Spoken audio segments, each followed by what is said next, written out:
Walang humpay ang pagdating ng mga taga-suporta ni dating Pangulong Rodrigo Duterte sa kanyang bahay sa Doña Luisa Subdivision, Davao City. Karamihan sa kanila ay mga Pilipino mula sa iba't ibang panig ng mundo na nais iparating ang kanilang suporta sa dating Pangulo. Kasabay ng pagdiriwang ng ika-88 anibersaryo ng Araw ng Davao, mas dumami pa ang bumisita sa tahanan ni Tatay Digong. Isa sa mga bumisita ay si Louie Jimenez na naglakbay mula Vancouver, Canada kasama ang kanyang pamilya. Aniya, lalong tumitindi ang galit ng taong bayan sa Administrasyong Marcos dahil sa ginawa nila kay Duterte. What happened before years and years ago, hindi ko na talaga ginusto ang ginawa ni Marcos. And for me, sa akin lang yun, ano? Yes. Sa atin lang ito. Ang nahirapan ako for BBM to do this for him. Samantala, ikinatuwa rin ng mag-asawang Bernard at Anita Añez mula Southern California na maging bahagi ng kanilang itinerary sa Davao City ang pagbisita sa tahanan ng dating Pangulo. Hiling nila ang patuloy na mabuting kalusugan ni Duterte at ang kanyang agarang pagbabalik sa bansa. It's an honor na nakarating kami dito sa residence ni former President Rodrigo Duterte at masaya kami at pahingudutan kaming bumisita sa kanyang tahanan. Happy birthday President Duterte. Sana po ay maging masaya ang inyong kaarawan at sana ay maging malakas pa kayo. I wish you good health at sana magiging peaceful At sana makabalik ka na. Nagpayag din ng suporta si Miss Sandra mula California na umaasang babalik sa normal ang sitwasyon ng bansa sa ilalim ng isang mahusay na lider tulad ni Duterte. We need somebody who can stand up for his people, and there's so much struggle right now. Hopefully we can get everything back into place because people are praying for progress. People are praying for peace. People are praying for good leadership. Yes.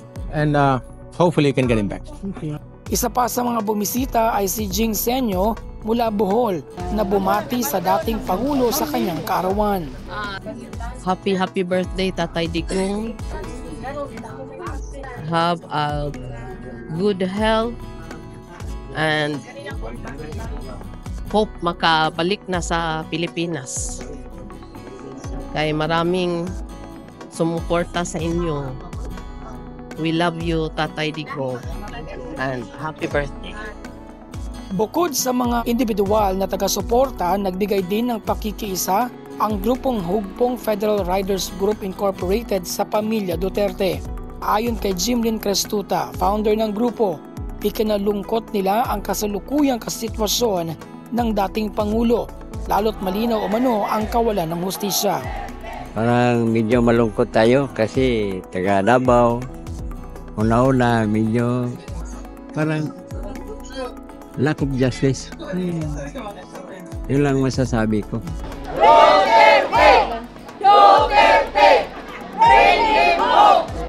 Samantala, patuloy na nananatiling nakabantay ang mga taga-suporta ng pamilya Duterte sa posibleng hakbang ng mga otoridad laban sa kanila. Hindi nila isinasantabi ang posibilidad na sa anumang araw ay itutuloy ng PNP ang planong pag-raid sa mga ari-arian ng pamilya Duterte kahit na ito ay naunang pinabulaanan ng mga otoridad.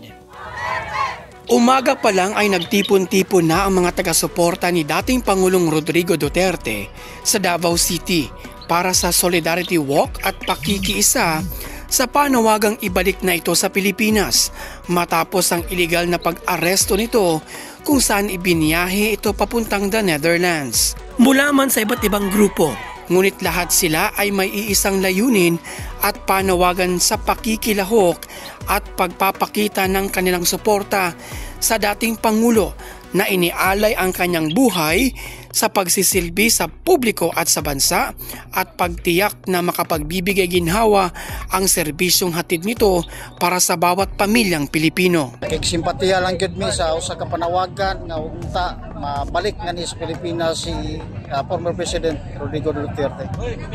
Atol po dani nga selebrasyon sa araw ng Davao, kini amo lang ipakita nga kami nadismaya gyud nga giaresto siya o kanini ang gikayusahan nga paghangyo nga ta ibalik siya dinhi sa nasod sa Pilipinas. So naami diri karon, of course, to support our former President Rodrigo Roa Duterte. As parents, dili gyud na mo madawat bitaw kung unsay nahitabo sa to ang former President.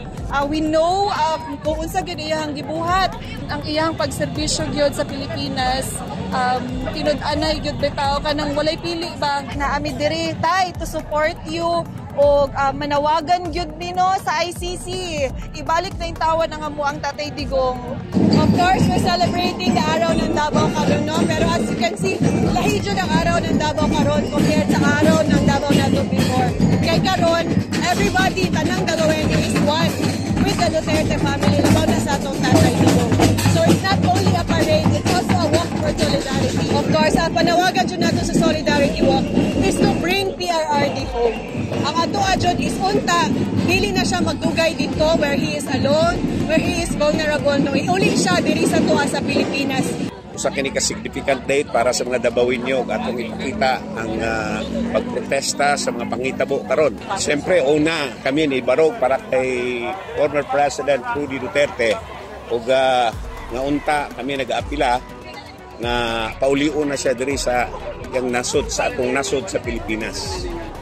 Pumarada ang libu-libong supporters si Pangulong Duterte papunta sa City Hall kung saan isinasagawa ang programa para sa ika-88 araw ng Davao Celebration na pinangunahan naman ni Mayor Sebastian Duterte na maiging hinintay ang kanilang pagdating.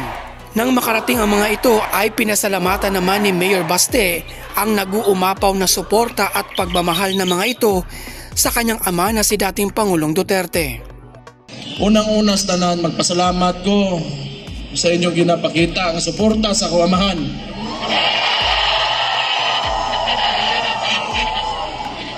Gusto ko magpasalamat sa tanang Pilipino sa tibuok kalibutan na nagapakita og suporta kay PRRD.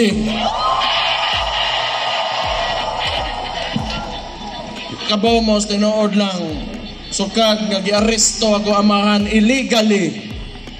Wag yung ko kasabot sa kong gibati. It has been a roller coaster of emotions for me, tinuod lang.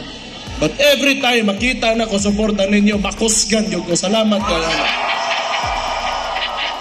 Nagpalabas rin ito ng kanyang saloobin sa kasalukuyang panghaharas na ginagawa ng Marcos administration sa kanilang pamilya. Kaya it seems to me, the stories that I've heard about Marcelo and oppression is synonymous with the Marcos family name.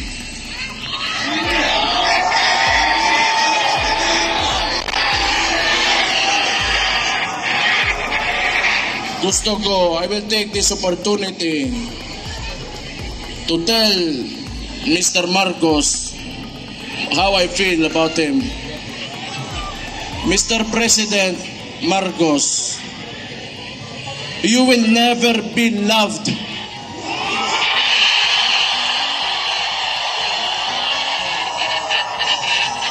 Especially to us who are calling out Rudy Duterte's name, you will never be loved, Mr. Marcos.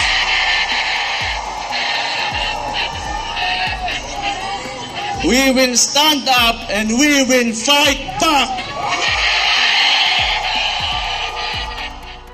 Gusto ko lang niingnon kay Bongbong Marcos. Aside you not being loved by the people, all you have is the government's resources and your term. Beyond that, you are nothing.